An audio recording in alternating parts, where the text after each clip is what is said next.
السلام علیکم ورحمۃ اللہ وبرکاتہ۔ خیر مقدم ہے سامعین، ایک بار پھر سے آپ کا ہمارے چینل بنگالی عملیات میں۔ سامعین، سب سے پہلے تو ہم آپ سے معذرت خواہ ہیں کہ کافی وقت سے ہم ویڈیوز نہیں ڈال پائے، لیکن جتنی بھی ویڈیوز ہم نے ڈالی ہیں آپ کا ان چیزوں کے اوپر اتنی گہرائی سے اور دلچسپی کے ساتھ ان چیزوں کو سپورٹ کرنا، اس کے لیے ہم آپ کے شکر گزار ہیں کہ آپ نے اس علم کو جیسے ہم نے بتلایا آپ نے ان چیزوں کو صحیح طریقے سے ضبط کرنے کی اور یاد کرنے کی کوشش کی ہے۔ ٹھیک ہے دوستو، ہمیں پتہ لگتا ہے ان چیزوں کا کہ آپ نے کس طرح سے ان عملیات کو ضبط کرنے کی کوشش کی ہے۔ سامعین، اگر آپ نے ان چیزوں کو اسی طرح سے ضبط کرنے کی کوشش کی اور آپ نے سپورٹ کیا تو ہم ہر اس چیز کو آپ کے سامنے میں ظاہر کر دیں گے انشاءاللہ، کہ جن چیزوں کو لوگ اپنے ساتھ سینے میں لے جا کر کے دفن کر دیتے ہیں قبر میں اپنے ساتھ۔ دوستو، ہمارا سلسلہ چل رہا تھا رازوں کا، 41 رازوں کا جو سلسلہ ہمارا چل رہا تھا، اس پہ ہم نے 5-6 ویڈیوز ڈال دی تھی اور 2-4 ویڈیوز ہماری باقی رہ رہی ہے، تو میں نے سوچا کہ سب سے پہلے ان ویڈیوز کو ہی پوری کر دیا جائے۔ تو دوستو، آج ہم 31ویں راز کے اوپر بات کریں گے، 31ویں سے لے کر کے 35ویں راز تک، چونکہ ہمارا شروع سے ہی یہ سلسلہ ہے کہ ایک ویڈیو میں ہم 5 ہی راز کے اوپر سے پردہ اٹھاتے ہیں۔ تو سامعین، سب سے پہلے آج ہم 31واں راز یعنی 31ویں راز کے اوپر سے پردہ اٹھائیں گے۔ 31واں راز کیا ہے؟ عملیات کے دوران پھلوں کا استعمال بھی نہیں کرنا چاہیے۔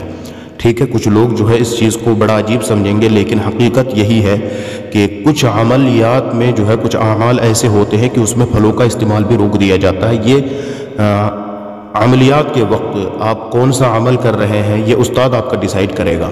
اسی طرح کسی لکڑی کی چیز بھی استعمال نہ کریں۔ درختوں سے متعلق صرف کھجور کی چٹائی کی اجازت ہوتی ہے، ورنہ درختوں کو بھی جانوروں کے برابر سمجھنا چاہیے۔ میں نے آپ کو پہلے بتلایا تھا کہ جانور کا استعمال منع کر دیا جاتا ہے، جیسے کہ چمڑے کا استعمال منع ہوتا ہے، دودھ کا استعمال منع ہوتا ہے۔ تو یہ چیز اتنی سینسیٹیو ہوتی ہے کہ یہ ہر اس چیز کی طرف ہر اس کے اوپر یہ حکم لاگو ہوتا ہے جس کے اندر جان ہوتی ہے۔ تو درختوں کو بھی اس کے بارے میں اسی کے متعلق سمجھا جاتا ہے۔ آپ کو میں بتلا دوں کہ یہ چیزیں شرعی طور پہ ناجائز نہیں ہے، حرام نہیں ہے۔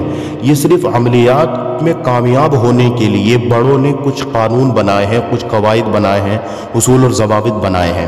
ٹھیک ہے، بعض مرتبہ ایسا ہوتا ہے، آپ کو بہت ایسے عامل ملیں گے یہ کہتے ہوئے کہ ہم ایسا نہیں کیے، کچھ نہیں کیے اور ہم کامیاب ہو گئے۔ وہ کس طرح سے کامیاب ہوتے ہیں وہ بھی ہم بتلائیں گے، لیکن آج کے وقت میں اس طرح کے استاد نہیں ہوتے ہیں جو اپنی محنت کسی اور کو ہدیہ کر دے۔ انسان کو اگر کچھ بننا ہوتا ہے تو اسے خود محنت کرنی پڑتی ہے، اور یہ محنت انسان کرنے کے لیے تیار بھی ہوتا ہے، لیکن وہ کس طریقے سے کرے یہ پتہ نہیں ہوتا۔ یہی چیز ہم آپ کو بتلانے جا رہے ہیں۔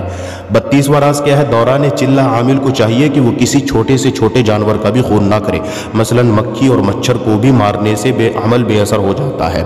ٹھیک ہے، حالانکہ شرعی طور پہ یہ حکم نہیں ہے، لیکن عملیات کے دوران کی میں پرہیز کی بات کر رہا ہوں۔ نیز ناخن وغیرہ کاٹتے وقت بھی اس بات کا خیال رکھا جائے کہ خون نہ نکلنے پائے۔ اگر عامل کے جسم میں کسی بھی حصے سے اگر خون نکل گیا تو عمل بیکار ہونے کا خطرہ ہے۔ ٹھیک ہے، 32واں راز مکمل ہو گیا۔ 33واں راز کیا ہے؟ عمل جاڑوں کی رات میں کرنا چاہیے۔ سردیوں کی رات میں عمل شروع کرنا چاہیے، چلہ کشی وغیرہ۔ جاڑوں کی رات میں مسئلہ کیا ہوتا ہے کہ اس میں یکسوئی اور سکون زیادہ ہوتا ہے۔ ٹھیک ہے، لوگ جلدی بستر میں چلے جاتے ہیں، اور سردیوں کا سناٹا ہوتا ہے، اس لیے ایک تو یکسوئی ہوتی ہے اور راتیں بھی لمبی ہوتی ہیں۔ ایک فائدہ کیا ہے؟ یکسوئی ہوتی ہے، سناٹا اور سکون ہوتا ہے، راتیں لمبی ہوتی ہیں۔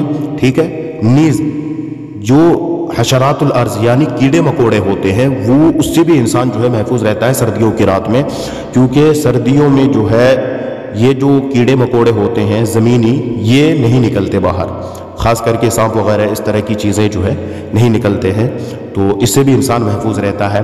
ٹھیک ہے، 34واں راز کیا ہے دوستو؟ عمل کے دوران تعداد کے ساتھ ساتھ عامل کو چاہیے کہ وہ یکسو رہے۔ میں نے کہا تھا دھیان کو ادھر ادھر نہ بھٹکائے، ادھر ادھر لے جانے کی کوشش نہ کرے۔ خود بخود اگر چلا جائے تو زبردستی پڑھائی کی طرف لے کر کے آئے، اور میں آپ کو بتا دوں کہ کون سی چیز کی طرف عامل پڑھائی کرتے وقت اپنا دھیان رکھے۔ سب سے پہلے تو یہ دھیان میں رکھے کہ یہ جو عمل وہ کر رہا ہے وہ اللہ کے لیے، مخلوق کی خدمت کرنے کے لیے کر رہا ہے۔